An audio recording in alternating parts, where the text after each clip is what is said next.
Hello, everyone, and welcome back to another AFL Fantasy Fanatics round review. We're recording live Sunday, the 6th of April, post round 4. And it was looking okay, fantasy-wise. And then Sunday, for I think a lot of us, was just a very, very underwhelming, barring a couple of players. So we'll get into all that and the rest of the round, including that bullshit result yesterday. I'm gonna hold my tongue. Got to hold my tongue, otherwise I could say things that I probably shouldn't on the podcast. But I'm your host, Bales, and you can find me at BAILSDT across the socials. And joining me as always is my co-host and fellow AFL Fantasy Fanatics, Tim Guesty, mate. How are you? Was the weekend a little bit better for you? Mate, yeah, look, like you kind of talked about, right? I thought I was having a bit of a cracking weekend until Sunday hit, and then, just the team didn't really progress much further than how it had for the previous weekend. But we'll talk about that soon. But yeah, had the kids, so I didn't get to watch a lot of footy, especially during the day. But keen to. I moved up, so I'm happier than I was bloody the last couple of weeks. Yeah, exactly. And joining us is a very special guest. He was on one of the pre-lockout chats early in the season, but he's the first round review for the season. It is MiniMonk from the coaches panel. MiniMonk, mate, great to have you back on, mate. How are you? Obviously, you're just saying there, a bit of a nervous end to the round for you, mate. Help our patience, mate. They really did try and make me want to throw my hammer at the TV and turn it off quickly, but they managed to hang on in the end, which was quite good. Yeah. Well, you were having palpitations. I was about to have an aneurysm yesterday from the bloody Crows result. But, oh, man. Actually, hang on. I'll just let it out quickly, right? What a bullshit. How can the Crows have had 4 games? They've admitted it. Everyone's admitted it. It was a mark. It was definitely a mark. We know. It's even worse that they came out and You're 100% right. Yeah, no, it's absolute. Oh my God, it's bullshit. No, I could go on about an hour for this. And yes, Gold Coast were better. If anyone wants to come in with that, I don't really care about that argument because at the end of the day, teams that are the better team don't always win, but the Crows would deny the opportunity. And Rankin was denied the opportunity of getting an 80 for us, right? Right, so, moving on. Come on, let's get some fantasy team. Anyway, MiniMonk, how'd you go for the round, mate? What was your score, round rank and overall rank? Oh, I'll just get the overall rank up, but I got a 1767, so not the greatest of weeks. A round rank of about 35,000, which is pretty awful, but I've only dropped about 1,000-ish spots from last round. From I think I was about 5,100, and I'm about 6,500 now. So I take that. Yeah. Tim, what was your score, round rank and overall rank? Yeah, so I had a pretty, not a bad weekend, 1838. So that was pretty good. I had a look. I think it was about the 3rd or 4th highest in the content creators category as well. So that's moved me up to an overall rank of just inside 21,000. So yeah, I had a round rank of about 9,000. So probably, comparatively speaking, one of my best weeks for the year. But yeah, it's still a it's fair way back and. Yeah, it's looking pretty bleak, but we'll see what happens, eh? Oh, mate, if yours is looking bleak, then mine is just, I don't even know what mine's looking like. I was 1775. The last 4 games of round absolutely destroyed me. Round rank of 31,520 and up a grand total of 40 spots. So we're still 18,916. This bullshit season continues to get even better for me. MiniMonk, +3 and -3. Who are you giving that to this week? Oh, I think, I got to give him a bit of raps for his performance, not only just in the game, but also in fantasy to drag himself back in that second half is my captain in Andrew Brayshaw, 119. Had the armband. I was pretty nervous, but got there in the end. -3. Look, it's a really tricky one. Probably goes to Matt Roberts with a 78, honestly. I think it was my lowest counting score, maybe my second lowest counting score, and I just expected better from him when someone like Bias was able to get off the chain. So, yeah, those 2. Beautiful. Tim, who gets your +3, -3? Yeah, so I'm going to have to give it to the Horn Bag, 125, bounced back after a lot of criticism over the last couple of weeks and certainly underperforming. So it's good to see him get a ceiling score. And then my -3 is going to have to go to a Joel Frazier, 44. Just I thought it seemed like a pretty decent pick to begin the season, but he's really trailed off. And now I think he's only averaging about 70, and he would have lost cash as well this week. So So, yeah, I thought I was going to be trading out SDK this week, but now I'm going to have to weigh up probably either Fraser or maybe SDK as well. So we'll just have to see what happens there. Yeah. My +3, I'll give it to my VC on the Friday night, Bailey Smith. Very, very good score from him, 127, and was giving me a lot of hope for a good round. So cheers to him for that, for giving a bit of positivity on the Friday night. -3, I have to do it. I have to out myself. Sam Taylor. Why have I still got this guy in my side? So he was at D6 for me. Trainer was my second lowest score, so I decided to take it on to try and get some sort of ceiling score. It only cost me like 9 points or something in the end. But this guy, I just should have done Taylor Bice instead of Sanders to Marek, and I would have probably scored near 1900, and I'd be in a very good position. But Sam Taylor, it's safe to say the most obvious trade in the history of trading in AFL fantasy. Sam Taylor, Riley Bice next week is just going to be bloody sweet. So if anyone sees me looking around my phone for a couple of minutes, it's because I'm trading out Sam Taylor, Riley Bice whenever lockout does lift during the pod. Moving to the Content Creators Cup. Once again, I have another loss. So BAILSDT is well and truly back. 1 and 3 to start the season. And with Tim getting a win, Fry getting a win, and Harmy getting a win, there's a chance I could even be bottom. So that is absolutely fantastic. Tim, how'd you go in the Content Creators Cup? See here, you're up against Nathan. Yeah, had a win by about, what's that? Oh, I don't know, 30, 70, about 70 points, something along those lines.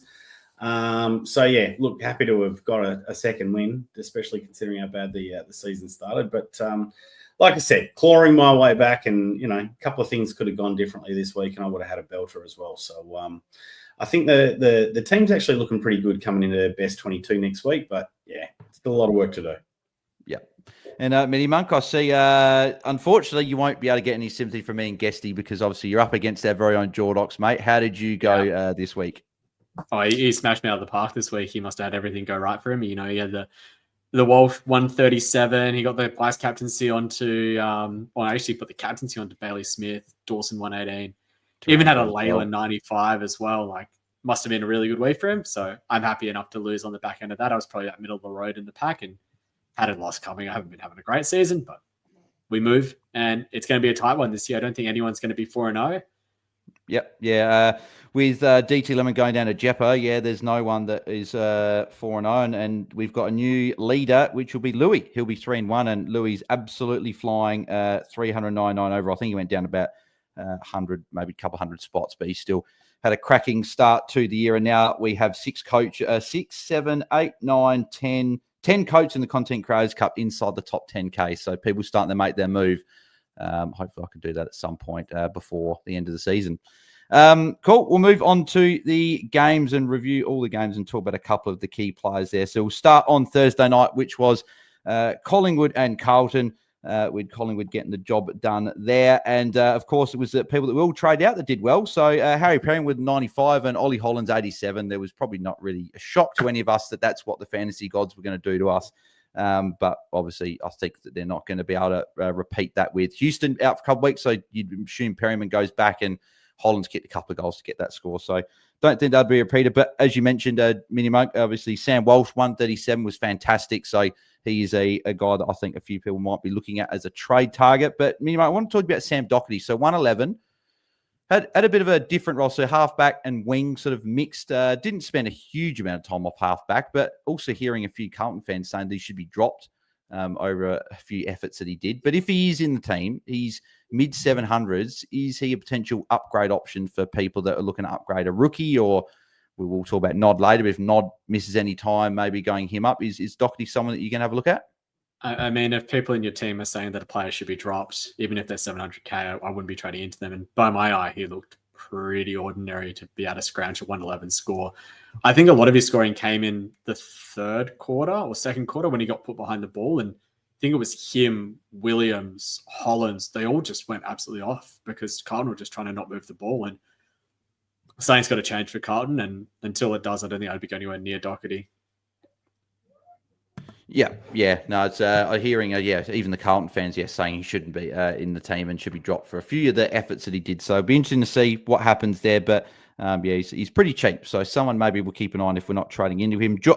George Hewitt, for anyone jumped on him, congrats for a great start. That's 4 tons out of 4. So he's been very good. Another 109. Darcy Cameron, 126 was also very impressive. And Adam Chera, Tim, your boy, going well, 105. Is he still a trade target? I think he'd be about 8, somewhere in the 840K range. Couple of good matchups still on the radar. Yeah, look, I don't know that there's too much value left in him. So look, he's probably going to be, like you said, priced about 840, which is going to put him probably priced at about 88, something like that, 89. He's kind of going at 96 for the year. We've seen Chera do 95, mid-90s sort of years in the past, and that's what I think a lot of us thought he was. I kind of had hopes that maybe with that early, that good run early, that he might have done a little bit better. But he's been, a good enough pick for me. I just don't know if there's a huge amount of value, and I don't know that he's a player that you'd be looking to go to at this time of the season. I think you're now looking to start upgrading to those players that are going to be top of their line and have got a little bit of value in them. Yeah. And final play here, TDK 82, MiniMonk. There's obviously circles that rumours are in the circles that Pitney could be ready as soon as next week. If Pitney comes in, is it just you just jump off TDK, or because they got West Coast, you might be able to hold for a week and see what happens? I'd probably hold for a week and see how it plays out and see what happens in teams the week after as well. I think his break even will still be somewhat reasonable. It is a bit of a lower score, but there isn't any options screaming out. I think a lot of people had penciled in moving to Briggs, and Briggs was okay, but he wasn't fantastic against Williams. I think the other player that I'd want to actually flag here is Nick Dacos, tagged to a 76. He's probably got another tag coming from Bedford. After that, he's going to be cheap. Like, really got to be keeping your eye on him for when to grab him now. Yeah, definitely someone I've got circles around his name for as early as round 6, potentially even Anzac Day as well. So, yep, very, very good call there, MiniMonk.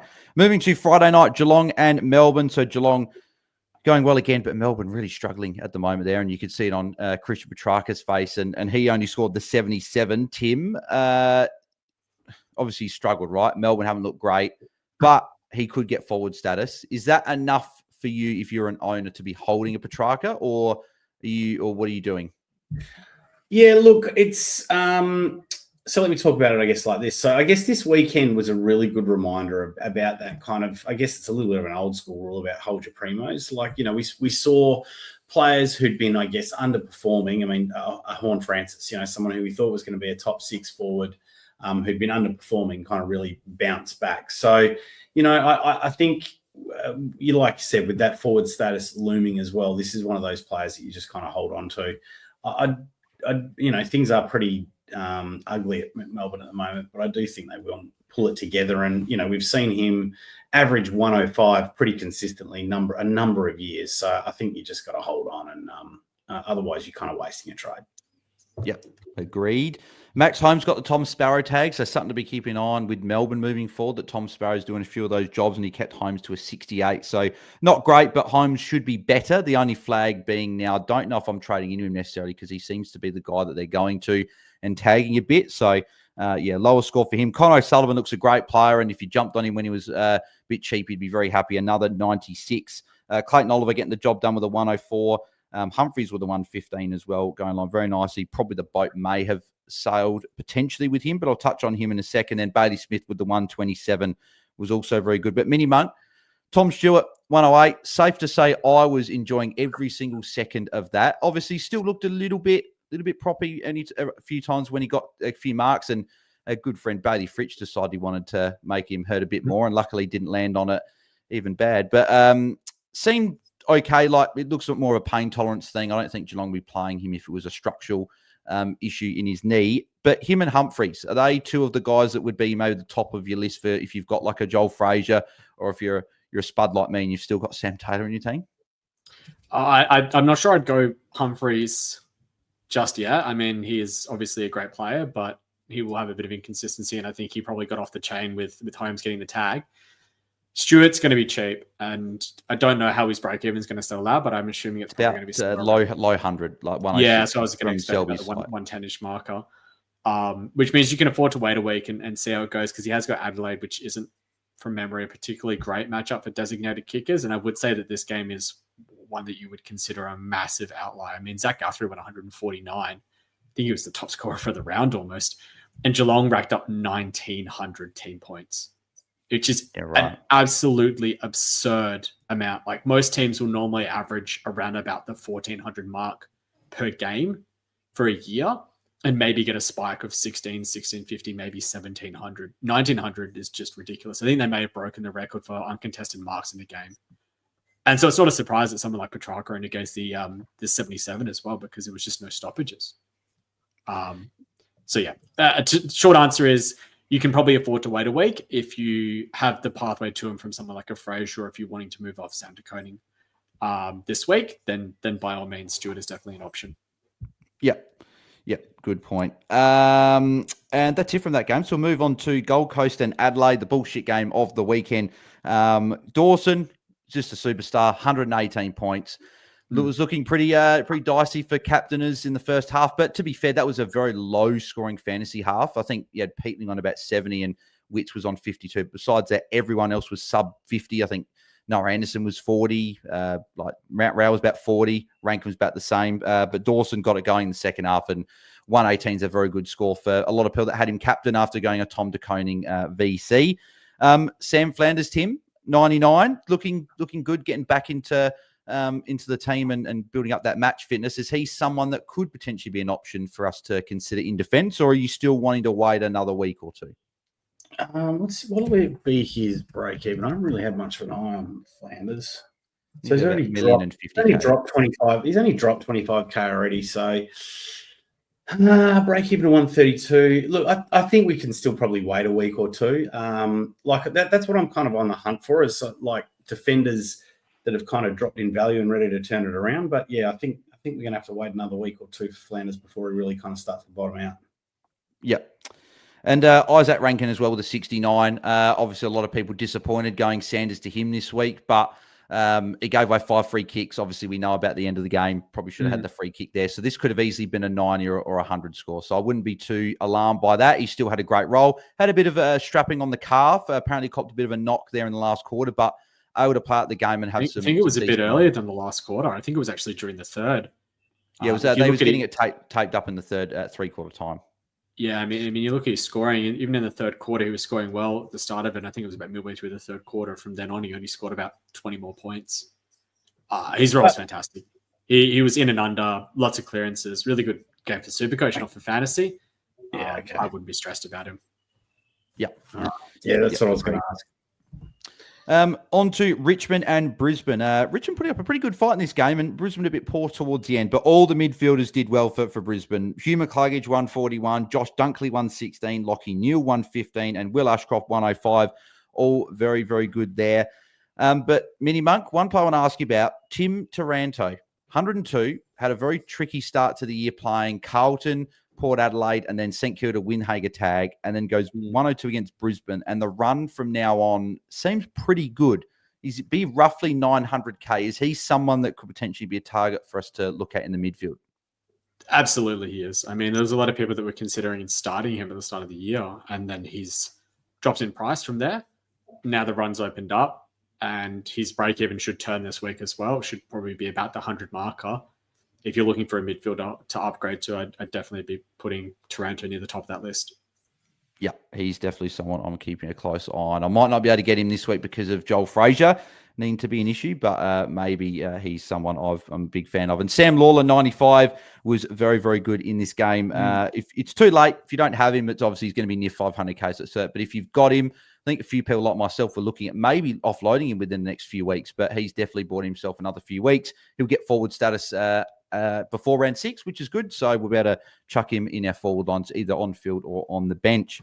But Tim, you're an owner of Will Ashcroft, 105, back-to-back tons. He was the 4th guy in the CBAs, but it seemed like Brisbane were running a pretty tight 4-man rotation between those 4 getting pretty much all the CBAs. What about Will Ashcroft as an upgrade options? They've got a very nice run up until about round 9 or 10, I believe.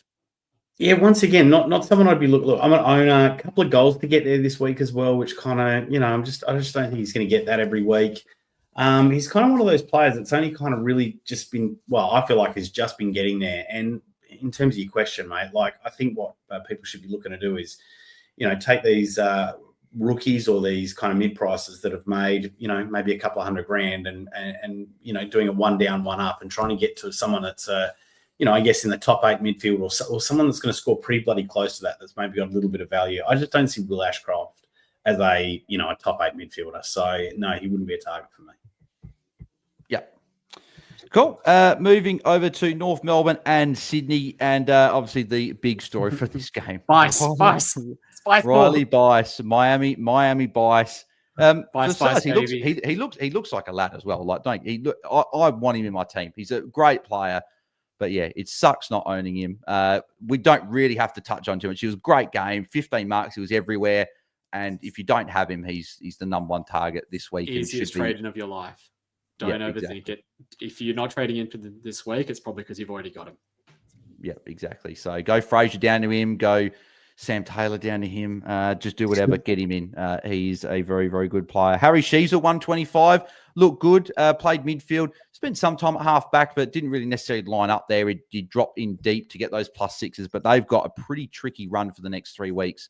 So we'll touch on him a little bit later because when we chat about the defenders, I want to get your boys' thoughts on who we should be upgrading to. So we'll chat about that soon. Matt Roberts, 78. That is a bit of a flag. I don't know if I'd be trading out just yet, but Riley Bice back there looking really good, getting a lot of that ball. Roberts had a low score. 78's okay. We'll see what happens moving forward, but just something to note that we may have to deal with that a little bit sooner than what we originally planned. Caden Cleary, 68 was good. He's a downgrade option in the forward line. Someone that, if you've got a Wicks or if you've got another forward that you want to go down, I think he could be a pretty good downgrade option there. Was good there. And who would have Cherry, a Wicks? Hey? Who would have a Wicks? Tim. I do. He's a parasite. Yeah. So did Bales as well. Oh, mate. Just pile it on. He's still ticking along. He's still making cash. It's okay. My team's shit. Why? I don't understand. Hey, Tristan Cherry, anyway. Another big problem. 78 MiniMonk. I want to get your thoughts on him because he's not tackling. Like, he got 3 tackles. I don't think he wasn't proppy or anything like that. I think he was fine. It was just no tackles. Like, I think he's had, like, combined in the first 4 weeks, he's had the same amount of tackles as what he had in that game against West Coast in the preseason. That was what I think got us all excited to be able to keep these numbers up. But he's just not tackling. 78's got Wits this week. But if anyone's trading, who are we going to? Because all the rucks are letting us down. Like, even Briggs got 90 odd, but it's against West Coast. Like, Gorn struggling. English isn't doing anything amazing. Like, Luke Jackson was someone that was impressive, but Darcy was back and also got injured. Are we just holding Cherry and just copying this cash loss? I got a fun question for you. Who's the highest averaging ruck at the moment? TDK. Nope. Oh, no, Darcy Cameron, probably. Darcy Cameron is the highest averaging ruck, and he's the only one averaging over 105. That's how bad it's been this year. Crazy. You ain't going anywhere. The top 5 averaging rucks are Darcy Cameron, Marshall, Witts, English, and Nankervis. I heard people said the preseason to start Nank because he's safe, and I said, no, this is middle guy, but it would have been a great starting pick. Mate, there were plenty of people that also suggested Darcy Cameron. I can remember us, there were a few talking about it and saying no. It was just because of the buy that people were a bit disinterested, but it would have been a reasonable pick. Oh, sorry, I think I might have that wrong. So I'm looking at the stats because it's in my actual thing, and I think TDK is TDK. Darcy Cameron still is the pick. I was looking at this here. TDK's averaging 100. Darcy Cameron was picking the rucks. But it's like, are you really going to want to trade Cherry to Darcy Cameron this week? Does it feel like it gains you anything? No. Would you trade Gorn to him? No. It's just like you probably just sit it through and just wait. Like, it feels awful. If you trade, you're locking in the bad scores and you're locking the cash loss because Cherry will come good at some point, right? We know he's going to tackle when the game slows down. It'll do it. But we say this every year. This is why we don't start these expensive players. And thank God that Marshall got injured. Otherwise, I was going Marshall and Cherry, and I was going to die on that hill. And thankfully, got saved. But yeah, even Marshall was a bit quieter today as well. But yeah, very interesting with these rucks. Been very poor to start the season. Moving over to the games on Sunday. But before we do, obviously this podcast is sponsored by Infinite Wealth, but also our friends at Game Day Squad. You guys know what Game Day Squad is. Another AFL fantasy platform where you can win cash prizes weekly, and you do not have to pay to enter. So use the code BAILSDT at sign up if you guys haven't signed up yet, and you get 3 free packs valued at $21 for free. just by signing up. So, and if people don't know what it is, as I said, fantasy platform combining like FIFA Ultimate Team and opening footy cards as a kid. So combining all the good features along with AFL Fantasy. So, make sure you guys go and check out Game Day Squad at gamedaysquad.com.au. Moving to the Sunday games, which were really poor from the Sunday games, but Giants and West Coast Giants winning quite convincingly there. But Lockie Whitfield, 139 points was fantastic. And West Coast are bad for defenders, but it seems like no matchup at the moment is bad for a guy like Lockie Whitfield. West Coast are not a bad matchup for defenders. And they've been quite tough, and that's what people have been saying, but maybe they're not. Maybe we'll... No. On last 5 DBP, they're the second best matchup for defenders. Well, there you go. So something to be... I'm not surprised that Lockie Whitfield chugged up. Yeah, and have a look at who's playing Richmond this week.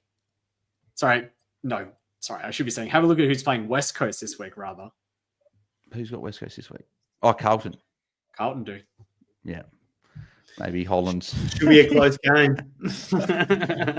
Yeah, no, it could be a close game. Fair. Sure. One behind to no score. Yeah. And then Tom Green, 121. Tim, I'm assuming he'll be at the top of a lot of people's shopping list. That's a couple of good scores off his bye. He's still just over the $1 million mark. He's someone that you're keeping a close on. I know you were looking at doing a midfield upgrade this week. I don't think you end up doing... Did you end up doing a midfield upgrade this week? Rankin was my upgrade this week. So is Tom Green someone you're looking at in the midfield? Because I know you're looking at doing a midfield upgrade at some point. I was looking at Andrew Brayshaw and Tom Green last week. So once again, and I think this is what I was talking about last week as well. So, 121 points, 37 disposals, and had to kick 2 goals. So, can just be a little bit handballs.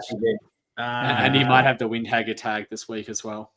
Yeah, I don't have the stats here on DFS, and it doesn't have that. So are you looking for that, Bales, or do you want me to yeah, so Tom Green in his 37 disposals had 22 handballs. So he's got a few kicks. And only the one tackle. Yeah, that is pretty low for him, actually. Yeah. Yeah, so look, the other guy I was looking at was Andrew Brayshaw, right? So, he was a little bit slow to start this week, but also finished quite well. So, look, I'd probably lean Andrew Brayshaw just with his run. We had Tom Green had the Eagles, but I don't remember who he's playing next week. But it wasn't as good a run for the next few games. St Kilda. So the Windhager tag probably goes to him. Something to watch there. Kieran Briggs, 96. He's obviously an option there. I don't think we have to jump into it just yet, but obviously if Pitney comes back in, then that's something that we may be able to consider with a TDK, for example. And Ryan Marrick was looking really good for 3 quarters, 68 points, but completely died off in the last quarter. Had a kick in that as well and scored 73. So the kick-ins were still there. Like he still had a lot of the kick-ins. But I didn't actually watch the last quarter of this game. Did anyone watch this and see, was it just Giants just dominated so West Coast just didn't have the ball, or was it a different role or something? What happened? Because I flicked over. I think the West Coast just shut up shop in the last quarter, really. I was actually quite happy that he got to 73, honestly. It looked like a game where it honestly looked like it was a game where no Eagles player was going to cross the 50 marker. Like they were just being dominated. It was like what Geelong were doing to Melbourne on Friday night, where they were just denying them complete use of the ball. And so because of that, Marrick just basically couldn't get any of it. And also Hogan was just not missing. Yeah, exactly. Well, they had 12 kick-ins. He still had 8 kick-ins, right? So that's fantastic. That's exactly what we were thinking that would happen. And Harley Reid playing defense, interesting. Had 2 kick-ins. And then I remember he told Marrick at one point to go away and he'd take the kick-in. But I'd say to Harley, mate, we don't want you taking kick-ins. Mate, we want Ryan Marrick taking the kick-ins. And then Duggan had a couple. Speaking of hard matchups, designated kickers against GWS, second hardest on last 5 DVP. So not a shock that he's not performed quite as well as he did last week. What are your thoughts, about him as a trade-in option still? I think he'll be roughly 540, 550 maybe, somewhere around there. Scored the 73. Obviously, he's taken all the kick-ins. What are your thoughts about him as an option to bring in? I don't mind it. Carlton and Essendon the next 2 weeks, neither of which are like amazing matchups. So I think he's still value. I think he'll chug away at the 70 to 80 marker, which I think is like an F6 to get you through to the buys is fine, really. Like we're not screaming out for forwards, outside of, JHF now popping his head back up, McRae, Rankin, Baz, Daniel. there's no one else that's really amazing in our forward lines. So I think if you can get a guy that's doing around about that 80 marker for 8 weeks, that's perfect. Holds you over until you actually need to make a decision about where it is. And by that time, we'll have DBP. Yeah, I was pretty keen on that play this week. And looking here, only 3 players from West Coast scored over 70 points. Baker 86, Duggan 76, and Marek 73. We know that they're not going to be a high-scoring fantasy team anyway, but still had the 22 disposals, which was good to see. And with some easier matchups to GUS, he's someone that I think you maybe still would have a look at. We'll move on to the Port and St Kilda game. So Saints getting another win here, and Port 1-3. I wonder if Link Hinkley's going to be there the whole year, or what's going to happen there. But JHF returned to form, and this is why I guess we do preach a lot to say don't trade your premiums, because if you do, you lock in the bad scores and the cash loss, and they're very likely to put a good score on your head. And JHF, I think the commentators even said it, that Hinkley's going to give him a spray every week because he looked fantastic, was everywhere. Tim, if you didn't have a JHF, is this enough for you to see it and he's going to be mid-800s looking for a forward? Is he someone you'd look to bring in? I don't know if I'd look to bring him in just yet. I'm not sure if we've seen the turning of the tide. I mean, like I said, there's some pretty ugly stuff going on down at Port Adelaide. I mean, I kind of think the forward to bring in was an Isaac Rankin, even though he had a pretty low-scoring week. I still tend to think that he's probably the trading target for the forward line over a JHF. Yeah. MiniMonk, your thoughts on JHF? Hawks this week, pretty tricky matchup. They look fantastic. Week after, what do they got? Ooh, I'm scrolling through. Where are they? Sydney, so also not amazing. Could potentially get the James Jordan tag. And then North Melbourne the week after that. So maybe a bit open up. I think Guesty's probably right. I think I'd still rather Rankin. I think a roll is slightly better. He's slightly cheaper, although that might be very close now. He popped out of the bag very hard early on in that game. I think he was on like 70 at halftime, which was pretty crazy. 77. He was on 80. They took a mark away. I think that was a free kick instead. Yeah.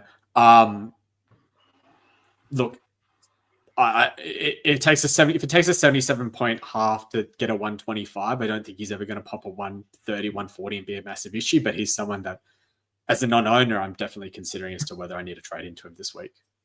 Yep. Christian Morais, 54, so a little bit quieter in this game. Thought Port would chip it around a bit more, but you also had like a Kane Farrell and he scored a 62. A few of those defenders, I think Bergman was the one that did go quite well, but a lot of them were poor. But Christian Morais, you chug away at those solid enough scores, and whether he's your M8 until Lindsay comes back or if he's on your bench, he's still going to make a bit of cash there because he still had some pretty good moments. And Hugo Garcia, 42, so not great score. Obviously, Port's a tough matchup, but you would have definitely expected more than the 42 in a good role, because even look at the CBAs here, he was still third in line behind McRae and Windhager, and it was those three pretty much, and then a sprinkling of some other players there. 66% time on ground. That was last week, I think. 34-point first half, and then a 0-point third quarter, and an 8-point last quarter. Yeah. Well, did you see Hasty's third quarter? Came on, gave away 2 free kicks and got a handball. So he was on -4 at three-quarter time and ended up having a decent last quarter, actually. So I think he would have made maybe 1K. So that's disappointing. But yeah, Sinclair 95 was good. Got there in the end. Nasiah was good as well, 91. Slightly disappointing because he was on 65 at half time. And to get to a 91, but still 91, you take that.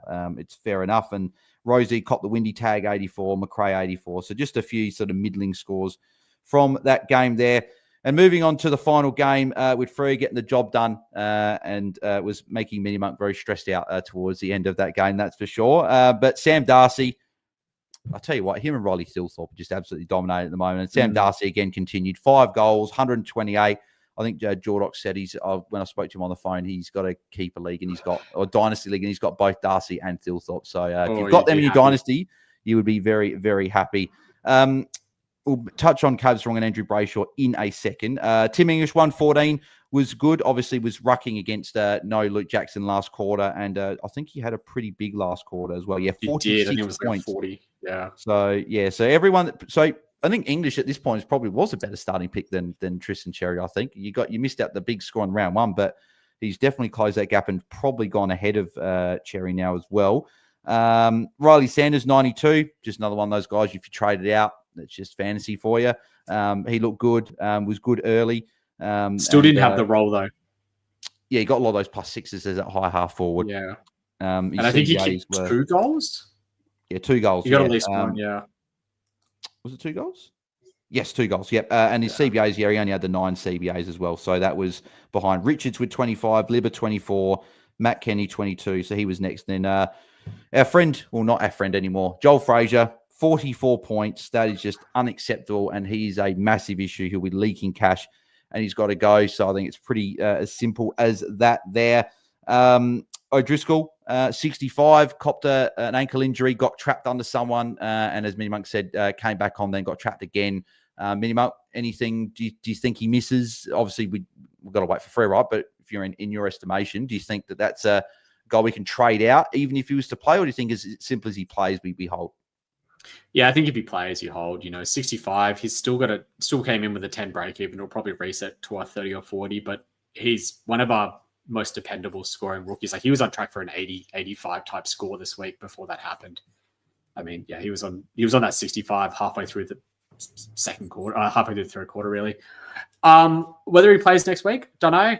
Tried to do some laps up and down on the boundary, but just wasn't comfortable in it. Freo running a bit short on the old interchanges and didn't want to risk it. He didn't have ice on it. I suspect it's probably just some sort of a sprain. I don't think he's had any issues with it. Doesn't look like a syndesmosis type injury, but we'll find out more in due course. Yeah, exactly. So something to keep an eye on there. Davidson was 65 as well. Go away free kicks, but still pretty solid if you had him there as well with a 65. Yeah, but yeah, MiniMonk, we'll go to here for your two boys. Caleb Sarong, 121, and Andy Brayshaw, 119. Richmond coming this week. I know Sarong is under not $1 million. I think he's about 980, 990, and I think Brayshaw will be about that 1.02 with the price changes this week. What are your thoughts about bringing them in? Because they were quiet to start and then got going. Brayshaw's marks haven't been there, which is, I think, the thing that we've been liking, but the tackles are there, which is good to see. What are your thoughts about either of these guys as trade-in options? I think they're still going to be close enough to the top 8 marker, and you get the gravy matchup where you can look to back in the captaincy for them this week. And I think the week after is also not too shabby from memory as a matchup. Melbourne, I think. Melbourne. Yeah, so again, with the way Melbourne are tracking, I wouldn't be minding captaining either of them in that matchup either. They did save themselves with quite strong second halves. I think Brayshaw had a 71 point second half, and Caleb Sarong had an 87 point second half, which is monstrous.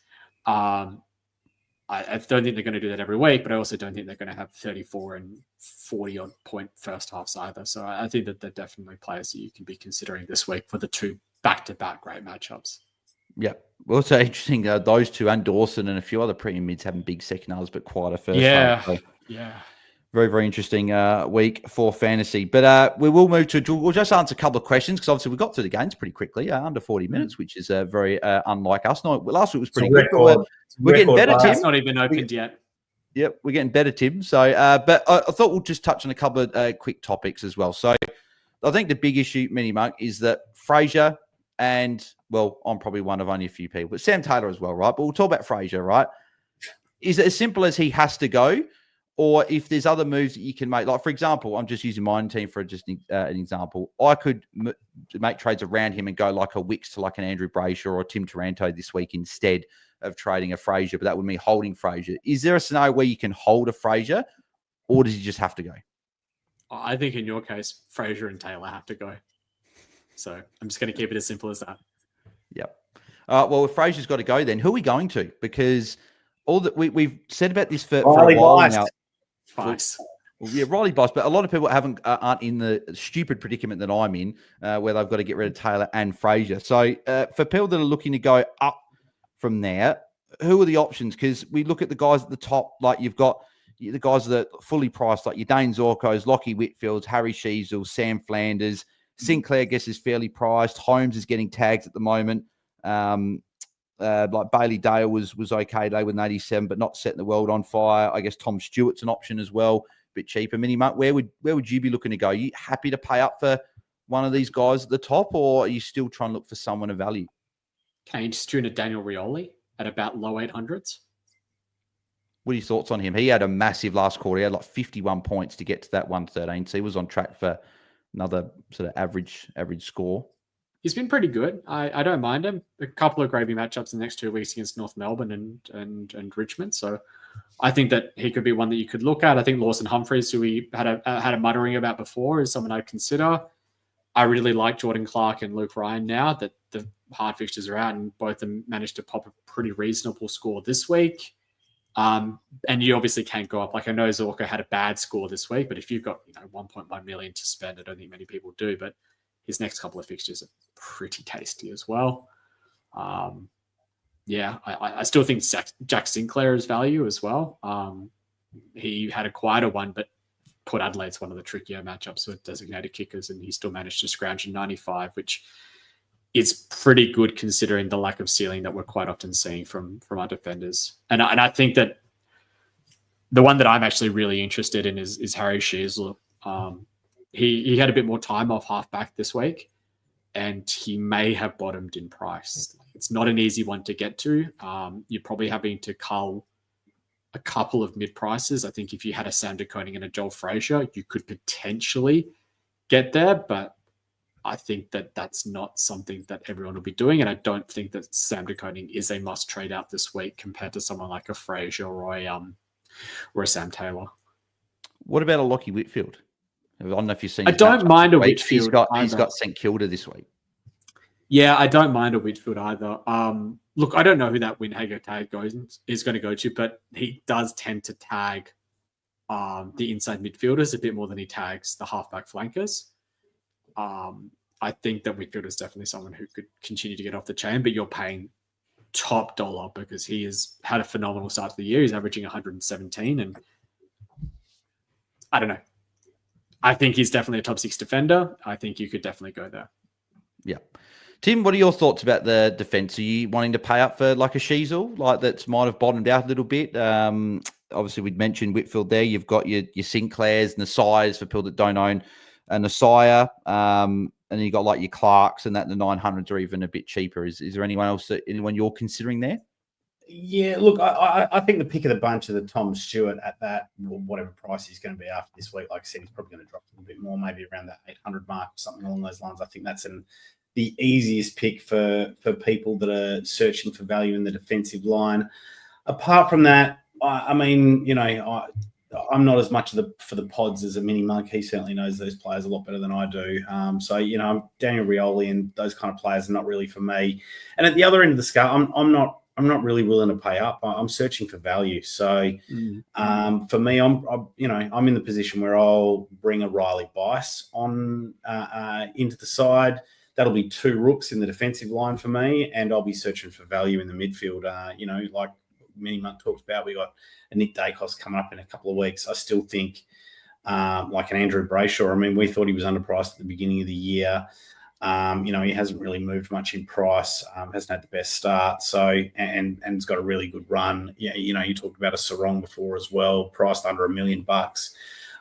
So it's those kind of players that I'm going to be looking for. I mean, everyone else, I really like the Saints boys, whether it's a Kilda or a Nasiah, but once again, they're kind of, he's priced at what, 107, 108 now. So I just don't really see that there's much value there, despite the fact that he does look very good.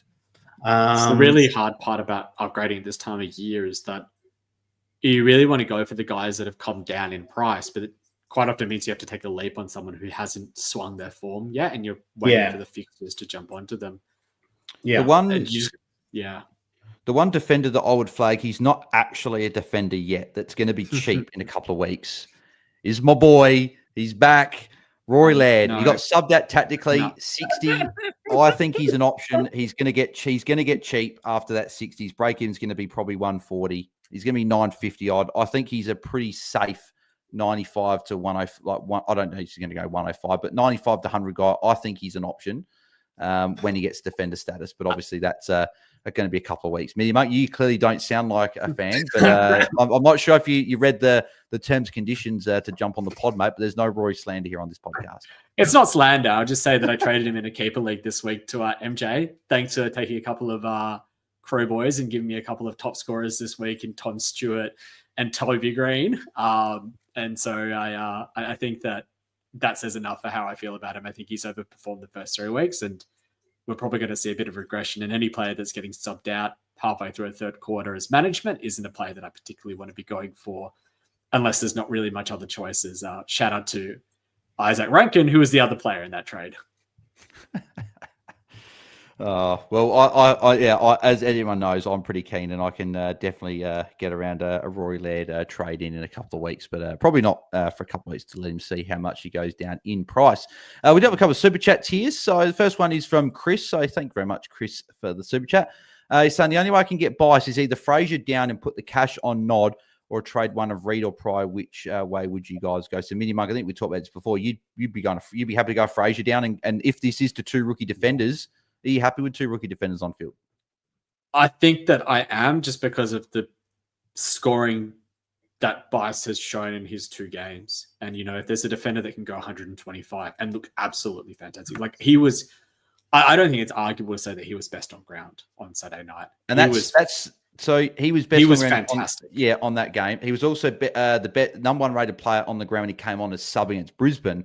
And he was a big reason why Sydney won that game, and he was best player in the last quarter against Freo. So and we know these mature age players can come in and make an instant impact. I didn't expect a 125 on Saturday, but it just shows that he's got the role, he's got the ceiling. So yeah, exactly. I think I'd be happy enough to field him, and I think that if you can,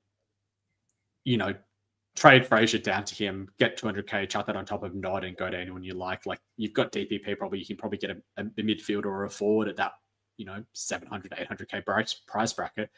I think that's fantastic trades. Yeah, and you get what? You get how much money is that? You get sorry, not much money. Sorry, you scored about 81 points this week, right? That's big difference between Fraser and a Bice. So I'd definitely be ticking those trades off, Chris. And Tim Ashworth's got this super chat. Thank you, mate. Saying, Tim, does he, I guess this one. Do I go Fraser to O'Sullivan? So that's from Geelong, and then Callahan up. So Callahan up to a premium midfielder, or Sanders or a Nod, or get another mid. So are you going? What are your thoughts on O'Sullivan down from a Fraser, and then I think Callahan you're holding? Could you trade a Sanders, or do you think with that 90 odd, he's probably bought himself another few weeks? Look, you trade if you look talking about O'Sullivan, you're talking about trading in a player that's going to be priced. What's that? It's going to be priced like it's going to be getting up to 500k. So I don't really think that's the move. I think the move in the defensive line there is a Riley Bice. I mean, I can only assume the reason why you haven't put him in the question is maybe because you've already got him. I think I know Tim's got him. Yeah, I remember he asked last week. Yeah, but once again, I go Fraser up then. Well, there's wouldn't there be like a Travalia, or there might be some other defensive rooks that he could. Travalia didn't have a great score in the end. Did he? Mind you, again, same thing. Port matchup, hard matchup. He was on about 40 at halftime. Yeah, I think it just. Yeah, he had a 0 point last quarter. I watched that first half of the game, and he looked like he was everywhere. He looked great, but 0 point last quarter. Probably doesn't quite have the tank to run out games yet. I think that was one of the reasons why St Kilda were very hesitant to try and bring him in too early. He's one that I've got my eye on, but more of a last resort rather than a must. I'll talk about the other side of that question as well with a Sanders. So I think that was just more of a bit of a pop score for him. Like if you look at the CBAs, he didn't still kind of get the CBA role that we were kind of hoping that Sanders is going to get. So I think it might have been one of those ones where, I mean, I was devastated, right? Like traded him out for Rankin, and of course, he outscored Rankin, right? But fantasy in a nutshell. Exactly right, but I think we might find that and look, he also had those big spaces of Optus Stadium to run around in as well. So I think we might find that he's kind of scoring returns to that sort of 70, mid-70 kind of mark as it's been for the beginning of the year. So look, I mean, obviously his break even is going to be all right. So you can potentially hang on to him for another week, depending on what you have to do. Whether you've got an injured Nod or a Fraser or a Hugo Garcia, you've probably got to move first. But yeah, I still think, look, I kind of feel like this week where I traded him was almost like the last week where you could trade him, because now you're going to be looking at that upgrade kind of cadence and trying to just hold on to what you got rather than really kind of moving those fix-up trades. So, yeah, people might be stuck with Sanders now for a little while, but yeah, that probably didn't help at all, right? He's done enough. He's done enough to hold his price. He's not going to go down, and unless you go into a JHF or a Rankin, because I'm assuming that most people have a Bailey Smith, Caleb Daniel, and a Jack McRae. There's not just anyone I'd really go to. I'd wait for DPP now. Yep. Sean's got this one, MiniMonk. He's saying he's trading Farrell this week. Who goes with him? So we talk about Frazier would I think is the guy out of the 3D6. He's saying Pryor as well. I think Pryor's a hold. Pryor's a hold. His break-even's, his break-even's 14 rather. Like, it's going to go up in price. Is it? It's too late for Pryor, correct? If you're looking at a Pryor to trade into. Oh, yeah. Oh, yeah, good. I would not be trading into him. Yeah. Once again, another 500K. Yeah, 474. Yeah. So, but SDK though, what are your thoughts, MiniMonk, on him? He went 84. Is he a potential trade out for you still, or do you like Stanley was in? Is it a case of if Stanley's out, you hold him? If Stanley's still in, you could trade because you did say that how many marks Geelong got? What are your thoughts, SDK?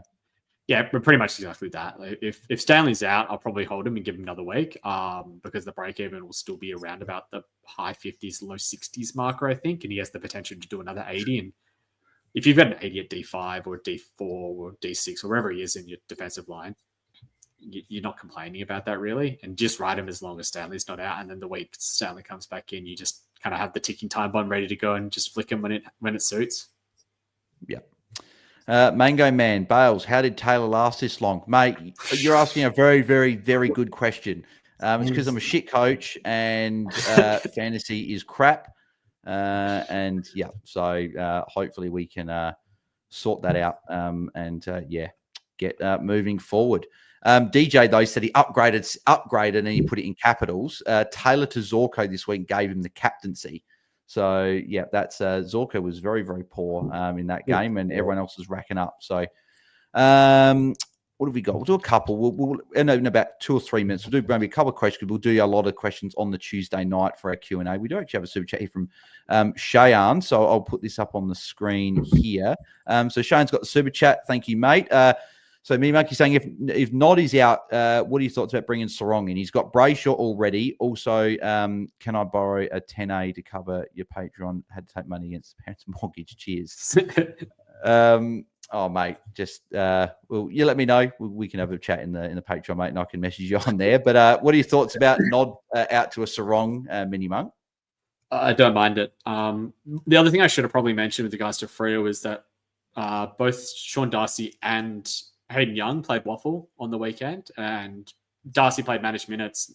Young, by the sounds of it, played a bit longer. Young had 19 disposals, but 3 goals in the Waffle in a draw in the opening round as well, which is quite funny. And he should be back in this week. I think both of them will actually help Brayshaw and Sarong a lot because he tends to be the one that they actually want to drift and rotate forward. So I think that's another reason why I think that Sarong's probably good. And for those people that are worried about O'Driscoll's role, he's not really getting CBAs at the moment. And that's what the role was that I expected. And I still expect him to be able to push an 85 average without CBAs, which he's shown that he's been pretty capable of doing. Yeah, he's playing that role there, that when it's on his wing, he's right in the stoppages. But as you say, no CBAs for him. Andrew Griffiths, mate, you might want to watch your thing. He's saying Laird's a bum and his stats are so fake, mate. I said there's no slander on this podcast towards Rory Laird, and so that's your. What's one warning already, Andrew? There, Gordon Mad said he traded Tom Stewart in for Zorko. That's unfortunate. That one there, Gone Mad there. What do we got? A few people said they're not happy doing Sanders to Rankin this week. That'd hurt. I reckon we'll end off on this one because there's a lot of people just obviously talking about the week, but there's not any necessary question here. But Irongate Sounders got this one. Which fallen preens would you target this week in each line? So we'll give a couple of names for each line, then we'll wrap up the show. So MiniMonk, in defence, if you had to give me 2 names that you would classify as a fallen premium, who would you go for? Let's go Luke Ryan And fallen premium. It depends how far they've fallen, really. Tom Stewart. Yeah, Tom Stewart. Tom Stewart, yeah. Luke Tim, Ryan, any Tom names Stewart. you could add to that? Nah, that'd be the two that I'd say. Yeah. I really don't like many of these defenders, which we'll get to when we chat about our trades, but that'll be very interesting to see what I do. But yeah, that's a Callum Mills getting injured. Like, right, bloody hell, he would have been perfect at this time. Played last week, but no injury, of course. Midfield, Tim, who do you like in the mids? Give me two names in the midfield that you like. Well, the two I'd give you would be Andrew Brayshaw and a Tom Green. But I'd also throw Caleb Sarong in there as well. That's fair. Yeah. Anyone else to add to the Mini-Monk? Tim Taranto. Yep, Yeah. I like the Tim Taranto pick. I'm pretty big on that. I'll see if I can find a quick name. I don't mind a Sam Walsh. He's a little bit more expensive than those guys, but went pretty well. CBAs have been up, but then again, maybe do you not want to touch Carlton the way they're going at the moment? And Lockie Neal is someone as well that's around that Tim Taranto price. He had a good score. Could be someone that you may be able to look at, but there are a few tags after the Doggies game. Namely, he's got a Collingwood. Steel Sidebottom has done, I think he did the job last year against him, and then he's got Windhager there, but then a couple of non-tags. So just interesting to see, but we know Neil is the guy that's always tagged. Rucks, Briggs, that's pretty easy. These are one that if you're going down, but you're probably not touching Rucks at the moment the way they're going. And then forward line, Mini-Monk, is it a Horn Francis would be one that's probably sticks out? Anyone else? Yeah, I'm just having a quick look in the forward line because it's a bit trickier. I think forward line, definitely Horn Francis. I'd really be keeping an eye on Dylan Moore. He's had a few poor scores to start the year, but we know he tends out to be an 85 to 90 averaging forward, and he's already down to 826. And there's one more that I was looking at as well. Rankin probably as well, right? Rankin, yeah, he's a bit up and down.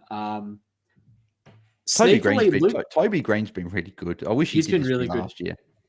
Sneakily, I actually might even say Luke Parker is quietly averaging 89 as a forward and has a lowest score of 75.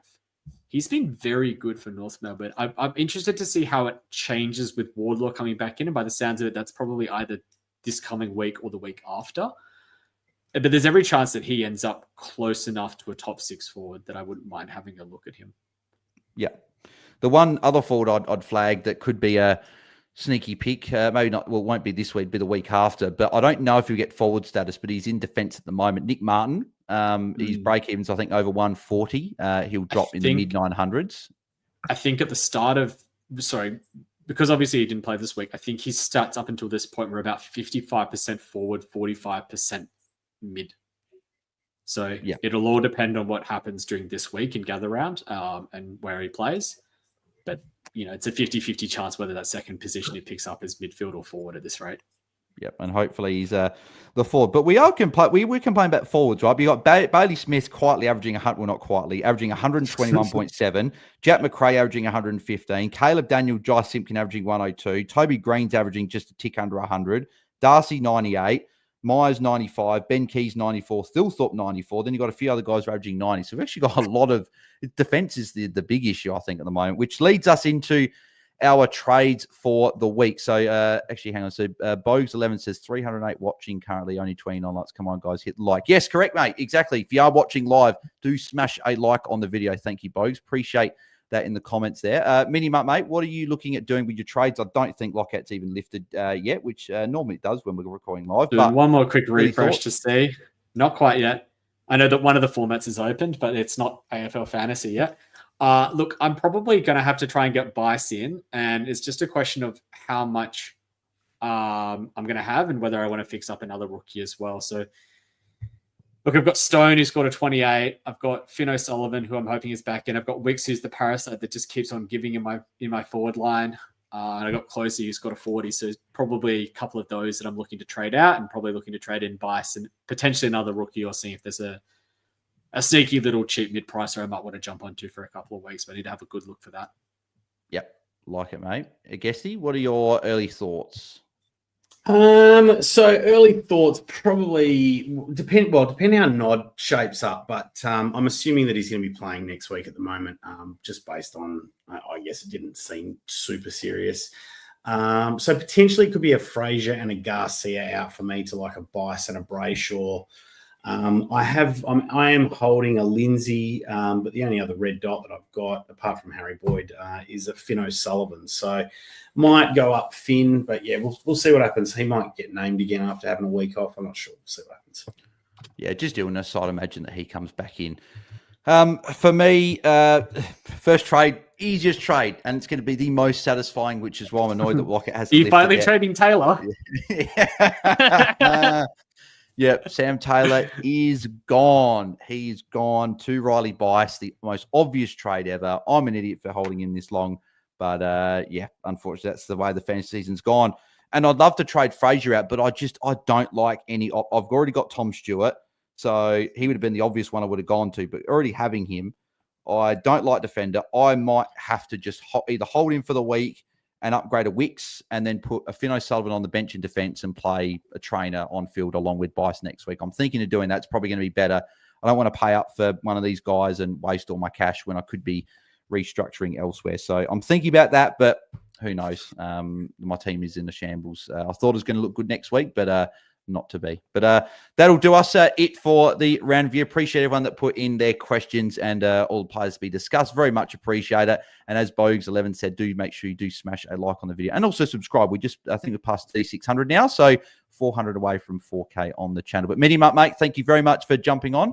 Very much appreciate it. Always love chatting fantasy with you, mate. Where can the people find you across the socials? And if they haven't already, where can they find I was going to say +6 because we meant to have Jeff on. The coaches panel. Where can they find the coaches panel? You can find me on Twitter at MiniMonk10, and you can find me on the coaches panel weekly podcast drop on a Wednesday morning or a Tuesday night, depending on when MJ finishes up the recording. I wasn't on last week. I was a bit crook, so hopefully back on this week. Yeah, must be something going around because, Jeff wasn't feeling too great tonight, so I had to postpone. We'll get him on at some point in the near future, but thank you very much, mate, for jumping on. Guesty, mate, where can the people find you? Tim Guest, AU. Yep. And obviously, and you can find me at BAILSDT and us at AFL Fantasy Fans. But next week, boys, it's gather round. So obviously, Guesty, I know you're flying over. I know Jordox is flying over. MiniMonk, are you making the trip over? Not for me this year, sadly. No. But yeah, so we got obviously Friday, the Hat Chat boys are doing a get together at the Black Ball on Hindley Street in Adelaide. So myself, I'm assuming Tim will be there as well, and Jordox. So if you want to catch up with us through the Hat Chat boys and a few other content creators there, you can make your way there. And we're going to plenty of footy games, but yeah, so there'll be different. There'll be no pre-lockout chat next week. There'll be we'll have a Q&A. But and then our round review will be on the Monday. So a little bit different to the normal structure, but yeah, should be a really fun week and looking forward to meeting hopefully a few of you legends there as well and watching some footy. But yeah, beautiful. Thanks, guys, for tuning in. Very much appreciate it. We're back on Tuesday, as always, for our Q&A. So to get all your questions answered there, yeah, make sure you tune in at 7:30 Eastern, 5:30 Perth time. So obviously with daylight savings finishing, it's an hour less difference between Perth and everyone else. So Tim will be good for you when you're watching your Eagles play. Will be a bit better, not as much sun. So yeah, cool. Thanks everyone for tuning in, and we'll catch you guys on Tuesday night for our Q&A. Thanks everyone. Have a good night. See ya.